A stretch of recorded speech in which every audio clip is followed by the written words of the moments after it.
لا أقسم بيوم القيامة ولا أقسم بالنفس اللوامة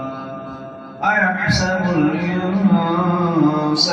أن لن نجمع عظامه بلى قادرين على أن نسوي بنانه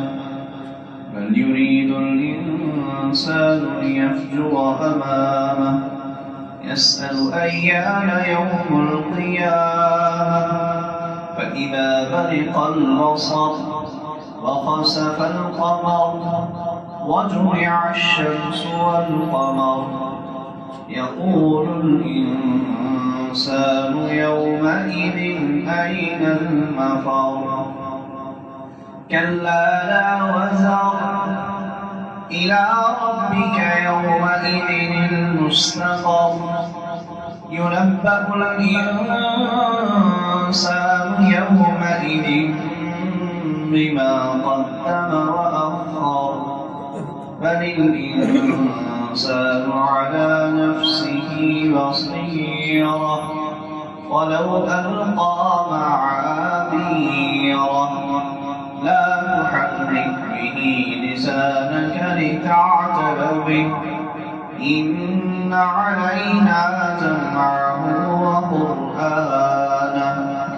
فإذا قرأناه فاتبع قرآنه ثم إن علينا بيانه كلا بل تحبون العاجلة وتذرون الآخرة وجوه يومئذ ناظرة إلى ربها ناظرة ووجوه يومئذ باسرة تظن أن يفعل بها فاقرة كلا إذا بلغت التراقي وقيل من راق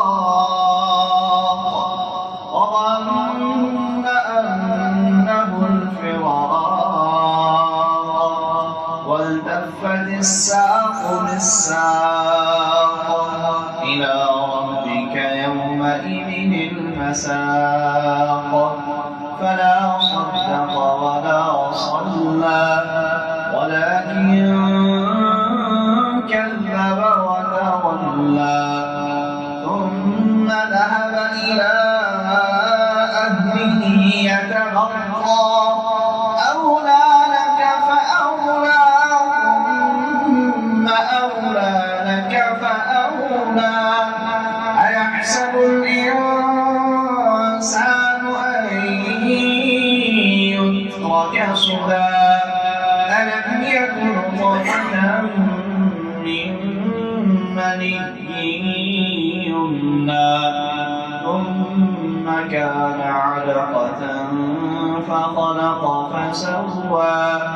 فجعل منه الزوجين الذكر والأنثى